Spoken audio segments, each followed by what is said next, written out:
रहीम। अस्सलामु अलैकुम वरहमतुल्लाहि वबरकातुहू। यहाँ मौजूद शाहिद साहब, शकील साहब, बशीर इकबाल साहब, इरफान साहब, नूर आलम साहब, महबूब कुरैशी साहब, खालिद साहब, आकाश साहब, जुबैर साहब, शमीम साहब, बासित साहब, इजाज हसन साहब, महताब आलम साहब, सिकंदर साहब और हेल्प अदर्स फाउंडेशन के सभी मेंबर्स और यहाँ मौजूद सभी लोग, सभी युवा और खास करके सभी महिलाओं का मैं इस्तकबाल करता हूँ, आपका खैर मकदम करता हूँ। मैं शुक्रगुजार हूँ हेल्प अदर्स फाउंडेशन का, जिन्होंने मुझे इस लायक समझा और आपके बीच बुलाया ताकि मैं अपनी बात आप लोगों के बीच रख सकूं। और मैं सराहना करना चाहूंगा हेल्प अदर्स फाउंडेशन की इनिशिएटिव का कि आप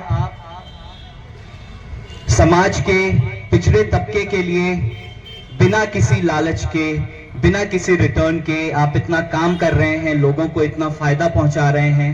आपका बहुत बहुत शुक्रिया। अपने बारे में थोड़ा आपको बता दूं, ज्यादातर लोग मुझे नहीं जान रहे होंगे और आप सोच भी रहे होंगे भाई ये लड़का है कौन। तो आपको बता दूं, मेरा नाम आसिफ अहमद है। मेरा घर मधुबनी डिस्ट्रिक्ट के रहीका प्रखंड के सतलखा पंचायत का चंद्रशैनपुर गांव है और मधुबनी भी मेरा मकान है। तो आप लोगों के बीच आज आए हैं तो चाहते हैं थोड़ा अपने बारे में पहले आपको थोड़ा बता दें, थोड़ा जान पहचान भी हो जाए। मेरी शिक्षा, मेरी एजुकेशन, मेरी स्कूलिंग दिल्ली के स्कूल से हुई है और कॉलेज की पढ़ाई इंग्लैंड से हुई है। 5 साल इंग्लैंड में रहे हैं, वहां की दुनिया, वहां के समाज, वहां के सिस्टम को देखा है, उसे जिया है, उसे समझा है। अपने काम के बारे में भी थोड़ा आपको बता दें। मधुबनी न सिर्फ हमारी जन्म भूमि है लेकिन हमारी कर्म भूमि भी है। हम वहां सीबीएसई एफिलिएटेड स्कूल चलाते हैं जहां 5000 बच्चों को एजुकेशन मिलती है। वहां टीचर्स ट्रेनिंग कॉलेज चलाते हैं, पैरामेडिकल इंस्टीट्यूट चलाते हैं, नर्सिंग कॉलेज चलाते हैं, मेडिकल कॉलेज चलाते हैं और सबसे बढ़कर एक 600 बेड का अस्पताल चलाते हैं। एक ऐसा अस्पताल जहां गरीब आदमी आकर अपना इलाज करवा सकता है। देखिए, जिनके पास पैसे हैं वो दिल्ली, बंबई, पटना जाकर इलाज करवा पाते हैं।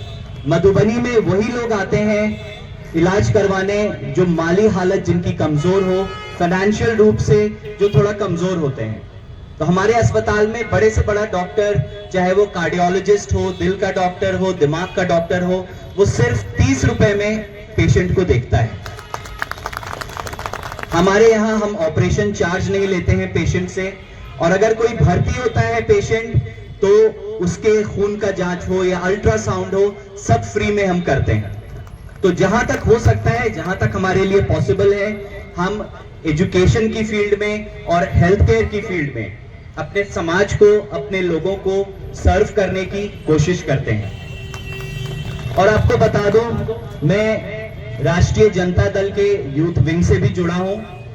पिछले 3 साल से मैं यूथ आरजेडी का मेंबर हूं, स्टेट जनरल सेक्रेटरी हूं और इस नाते भी मैं अपने समाज में और अपने लोगों के बीच काम कर रहा हूं। और आज आपके बीच एक मकसद के तहत आया हूं। मकसद यह है कि हमारा राज्य, बिहार राज्य, हमारे देश में आज भी सबसे पिछड़े राज्य में हमारे राज्य की गिनती होती है, जो कि बहुत ही दुर्भाग्यपूर्ण है। और मेरा मानना है कि हमारे राज्य में, हमारे युवाओं में प्रतिभा की कोई कमी नहीं है। आप देख लें, सबसे ज्यादा आईएएस, आईपीएस, आईआईटीएन बिहार के लड़के निकालते हैं, लेकिन तब भी आज हम सबसे पिछड़े कहलाते हैं इस मुल्क में। हमारे मुल्क में।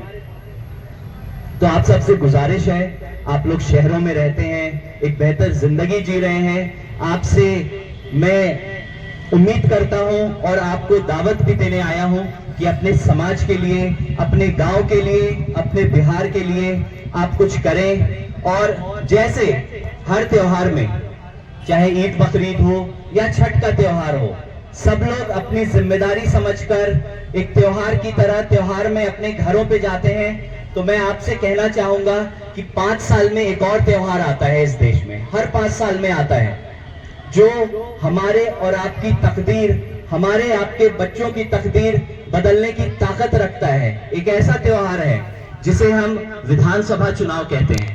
आप सबसे गुजारिश करूंगा कि जब हमारे राज्य में विधानसभा चुनाव हो तो अपने वोट की ताकत को पहचाने, अपने गांव जाएं, अपने लोगों के बीच जाएं, सही लोगों को चुनकर विधानसभा भेजें, ताकि हमारे और आपके विकास के बारे में वो सोच सके।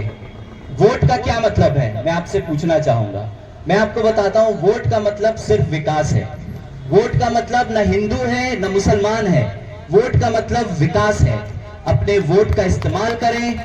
जब चुनाव हो, 5 साल में जो त्योहार आता है उसको सबसे बड़ा त्योहार समझे। वो एक ऐसा त्योहार है जो हिंदू भी मनाता है, मुस्लिम भी मनाता है, सिख भी मनाता है, ईसाई भी मनाता है, अगला भी मनाता है, पिछड़ा भी मनाता है, गरीब भी मनाता है, अमीर भी मनाता है।